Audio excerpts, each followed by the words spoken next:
Sepertinya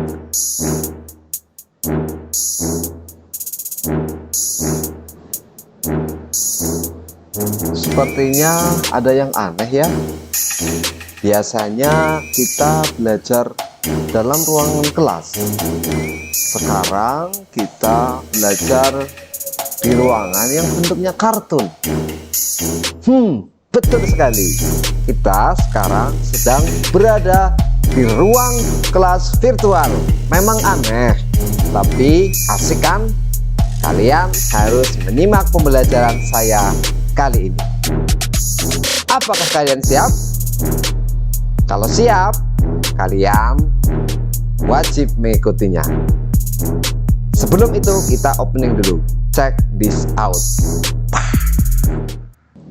Assalamualaikum warahmatullahi wabarakatuh. Kembali lagi dengan saya, Bapak Chandratama Indar Septianto, pada pembelajaran kimia. Sebagian besar dari kalian, atau bahkan semuanya, pasti sebelumnya belum pernah ikut pembelajaran kimia. Pastinya karena di SMP kalian tidak ada pembelajaran kimia. Makanya nanti kalian wajib antusias dan wajib mengikutnya dengan baik. Kimia itu mudah kok. Dengan kimia, hidup kalian akan tambah berwarna. Tidak percaya? Oke, kita ikuti saja pembelajaran saya. Pada pembelajaran kali ini, kalian diharapkan mampu mengetahui peranan kimia dalam kehidupan. It's okay, itu wajib. Kalian harus tahu. Halo semuanya. Kita masuk pada materi kimia. Kalian bisa lihat di samping kalian sudah ada penjelasan. Kalian simak dengan baik dan saksama supaya cepat paham dengan apa yang akan saya sampaikan. Kalian sudah siap? Oke, kita masuk pada materi. Baik, pada materi yang pertama ini, atau bab yang pertama ini, kita akan mempelajari secara saksama pengenalan ilmu kimia dalam kehidupan sehari-hari. Dalam kimia, tentunya ada banyak sekali manfaat, ya. Baik itu manfaat secara langsung maupun tidak langsung. Nah, dalam manfaat ini atau dalam pembelajaran kimia ini kita akan membaginya menjadi dua. Yang pertama adalah kita akan bersama-sama mempelajari peranan kimia dalam kehidupan sehari-hari, dan yang selanjutnya adalah tentang materi. Tentunya bukan uang, ya, karena materi tidak hanya uang. Oke.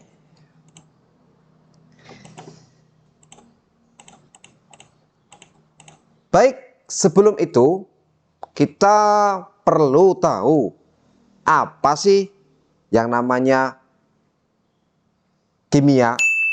Ilmu kimia itu apa? Ya. Jadi ketika nanti kalian ditanya oleh teman-teman atau oleh keluarga kalian, kalian tahu ilmu kimia itu apa, ya.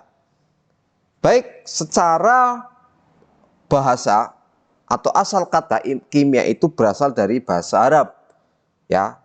Kimia atau KIMYA itu kimia. Ditranslate dalam bahasa Indonesia tulisannya adalah kimia biasa, ya.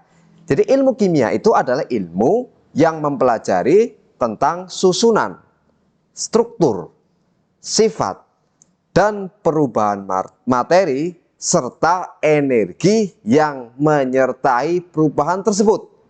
Ya, jadi itu adalah pengertian daripada kimia. Mudah kan? Ya. Kalian bisa lihat di samping kalian.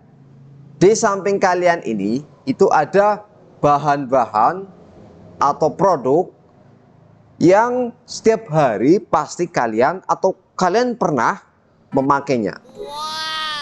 Ya, yang pertama ada parfum.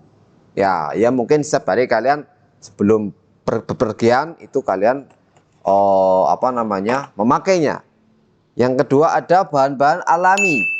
Ya, ada bawang putih, jahe, jeruk, ya, lengkuas dan lain sebagainya. Ini juga di dalam bahan-bahan ini ada terkandung kimia.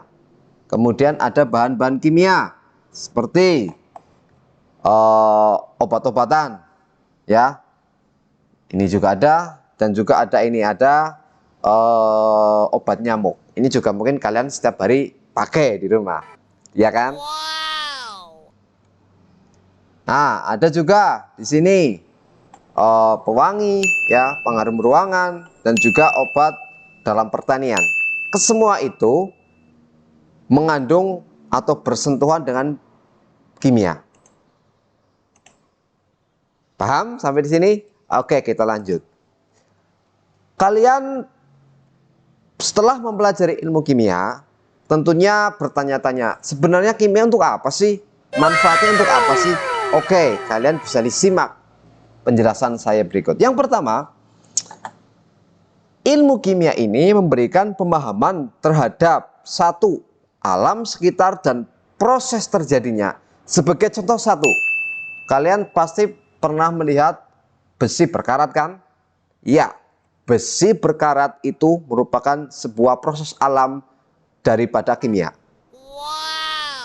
Itu yang pertama, itu salah satu contohnya. Yang kedua, produk yang menimbulkan masalah. Jadi dengan kalian tahu ilmu kimia ini, kalian akan bisa mencegah permasalahan yang timbul ketika kalian memakai sebuah produk. Bagaimana memakai produk itu secara bijaksana supaya tidak menimbulkan masalah. Yang ketiga, produk yang bermanfaat. Setelah kalian tahu ilmu kimia itu apa, tentunya kalian akan berpikir bagaimana memanfaatkan produk itu secara baik dan bermanfaat bagi manusia. Oke, sampai di sini paham? Dan yang ketiga, yang keempat adalah bahan kimia yang berbahaya bagi tubuh. Jadi tidak hanya bermanfaat saja, tetapi ada yang berbahaya. Seperti obat-obatan terlarang, ya, narkoba, narkotika, dan sebagainya. Itu berbahaya bagi tubuh jika penggunaannya tidak didampingi oleh kedokteran. Yap. Sekarang kita lanjut. Setelah kita mempelajari ilmu, kemudian manfaat, dan selanjutnya adalah peran ilmu kimia ini terhadap ilmu pengetahuan lainnya, atau hubungannya ilmu kimia ini dengan ilmu pengetahuan lainnya. Oke, yang pertama, nah kalian bisa lihat ya, ada beberapa keilmuan, ya, ini hubungannya. Kimia berhubungan dengan kedokteran, ada kimia yang berhubungan dengan farmasi. Kimia ini juga memiliki peran terhadap ilmu pertanian. Ilmu kimia ini juga memiliki peran terhadap ilmu biologi, terhadap ilmu seni, dan juga kriminolog. Oke, kita bahas satu persatu tentunya. Yap, yang pertama, kimia kedokteran. Kalian pasti pernah atau mengunjungi, ya, pernah sakit, mengunjungi rumah sakit, ya. Dan dokter mendiagnosa penyakit itu tentunya berdasarkan keilmuan. Nah, di dalam situ ilmu kimia juga berperan. Yang kedua, kimia dan farmasi. Oh, ini jelas, ya, karena farmasi itu berhubungan dengan obat-obatan, baik yang bermanfaat maupun yang membahayakan. Jadi dengan kimia ini tahu mana yang berbahaya dan mana yang bermanfaat bagi manusia. Yang ketiga, kimia dengan pertanian. Jelas, ya, kalian pernah melihat bapak atau saudara yang petani beberapa bulan sekali menyemprot tanaman menggunakan pupuk, ya. Nah, pupuk itu ada yang berasal dari bahan-bahan kimia. Ini juga termasuk. Nah, yang selanjutnya, kimia dengan biologi. Ini juga sama. Kalian juga pernah dalam tubuh kita ya, ada proses metabolisme, ada proses pencernaan, ada proses yang berhubungan dengan makanan. Ya, ini juga ada peran kimia di dalamnya. Yang selanjutnya, kimia dengan seni. Kok bisa ya? Kimia kok berhubungan dengan seni? Sepertinya tidak masuk akal. Eits, nanti dulu ya. Kalian lihat dulu ya. Kalian pasti pernah melihat atau menggunakannya ya, seperti cat. Cat itu bahan-bahannya juga menggunakan bahan kimia. Bagaimana cat itu bisa berwarna hijau, bagaimana cat itu bisa berwarna merah, itu tentunya ada peran kimia di dalamnya. Makanya jangan kalian berpikir negatif dulu. Kok bisa sih kimia dengan seni ada hubungannya? Nah, ini ternyata kan ada ya. Oke. Yang selanjutnya adalah kimia dengan kriminolog. Ya, hubungannya apa? Kriminolog, kriminal. Kriminal, kok kimia ada hubungannya dengan kriminal? Yap, beberapa kejadian tertentu, terutama dalam proses mengidentifikasi orang itu sedang mengonsumsi narkoba atau tidak, menggunakan tes urin. Nah, tes urin ini juga ada kaitannya dengan peran ilmu kimia. Begitu anak-anak ya, jadi ilmu kimia sebenarnya berhubungan penuh dengan kehidupan kita. Ya, jadi kalian jangan berpikiran negatif dulu. Kimia itu sulit, kimia itu apa sih? Nah, kalian tadi sudah tahu sendiri hubungannya dan manfaatnya yang luar biasa. Makanya tadi di awal saya katakan, dengan kimia hidup kalian akan tambah berwarna. Setuju kan? Oke, kita yang kedua, lanjut yang kedua ya, yaitu adalah materi. Mungkin sebagian besar orang atau sebagian besar dari kalian memandang atau berpikir materi itu hanya uang. Eits, nanti dulu ya. Semua itu bukan karena uang ya. Materi itu tidak hanya uang.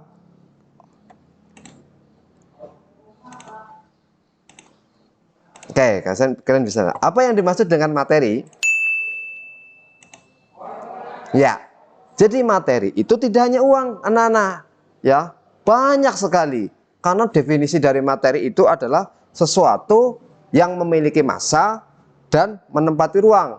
Jadi ada massa, kemudian ada ruang. Massa itu gampangannya ya berat. Jadi sesuatu yang memiliki berat dan menempati ruang itu bisa disebut dengan materi. Ya, contohnya apa? Ya, kalian bisa berpikir sendiri, kalian bisa mengidentifikasi sendiri apa saja, benda-benda apa saja ya. Pokoknya gampangannya sesuatu yang bisa dilihat ya, itu bisa dikatakan materi. Itu gampangannya ya. Jadi kalau sesuatu yang tidak bisa dilihat ya, seperti jin, setan, nah itu bukan materi ya. Pokoknya yang bisa dilihat dan menempati sebuah ruang itu namanya materi. Oke, jadi pikiranmu dibuka secara luas. Tidak hanya uang itu sebagai materi, tapi banyak. Jelas sampai di sini? Oke, kita lanjut. Ya, kan di sini ada contoh ya, ada buku, kemudian ada makanan, ini juga materi, ada uang jelas, dan ada udara. Ingat, meskipun udara tidak bisa dilihat, tetapi ternyata udara itu bisa menempati ruang dan mempunyai berat. Tidak percaya? Kalian punya balon 2 ya. Satu balon itu ditimbang, belum ditimbang ya, tanpa diberi udara, dan satu balon ditimbang plus dikasih udara, pasti akan berbeda beratnya. Ini menandakan bahwa udara ini memiliki massa dan menempati ruang. Oke.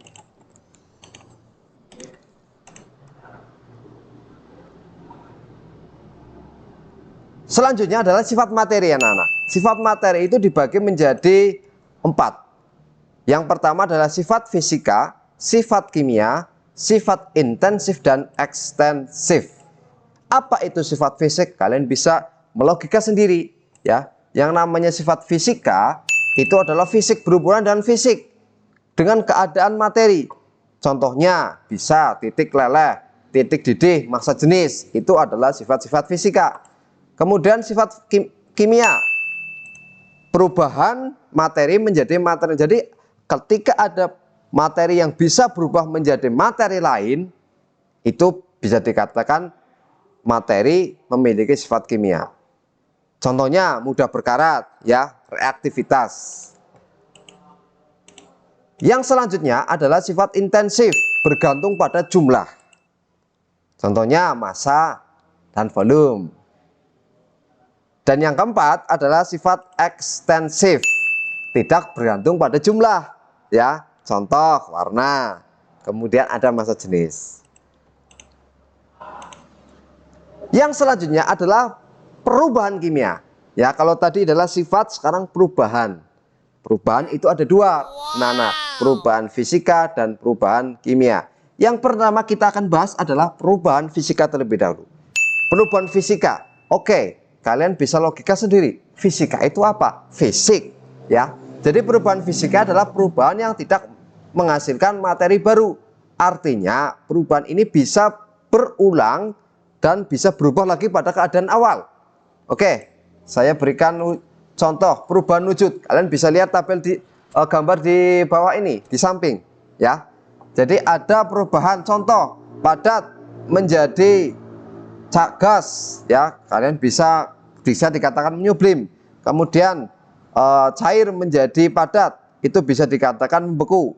Begitu pula padat itu bisa berubah menjadi cair atau melebur. Nah, proses ini, ya, dinamakan perubahan fisika. Artinya materi itu bisa kembali kepada keadaan awal.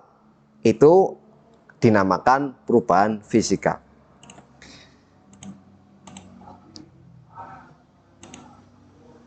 Yang selanjutnya adalah perubahan kimia.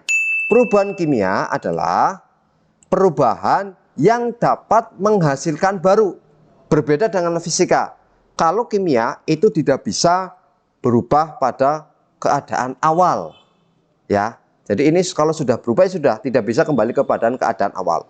Contoh dari perubahan kimia yaitu satu adalah ketika kalian makan apel, dicakot, ya, dimakan, didiamkan sebentar, apel ini akan bereaksi dengan udara, akan berubah menjadi coklat. Ini tidak akan bisa kembali ke keadaan awal. Selanjutnya adalah kembang api juga sama. Ketika kalian menyalakan kembang api, ini setelah selesai habis, ya tidak akan bisa kembali lagi ke keadaan awal. Ya, banyak lagi contohnya. Contoh kalian membakar kayu bakar. Ketika kayu terbakar menjadi abu, abu ini tidak akan bisa menjadi kayu. Itu juga termasuk perubahan kimia. Pada dasarnya intinya adalah perubahan ini tidak bisa kembali pada keadaan awal. Itu adalah perubahan kimia. Dari pembelajaran tadi, kalian tadi sudah mengetahui, ya, betapa besarnya peranan ilmu kimia dalam kehidupan sehari-hari. Jadi kalian tadi sudah belajar, ya, mengenai ilmu kimia, kemudian manfaat ilmu kimia, peranan ilmu kimia dengan ilmu pengetahuan lain, materi, yang tentunya bukan hanya uang, kan? Yang selanjutnya, kalian tadi juga sudah mempelajari sifat kimia, dan yang terakhir adalah perubahan kimia. Demikian yang dapat saya sampaikan, kurang dan lebihnya mohon maaf. Wallahul muwaffiq ila aqwamit thoriq. Wassalamualaikum warahmatullahi wabarakatuh.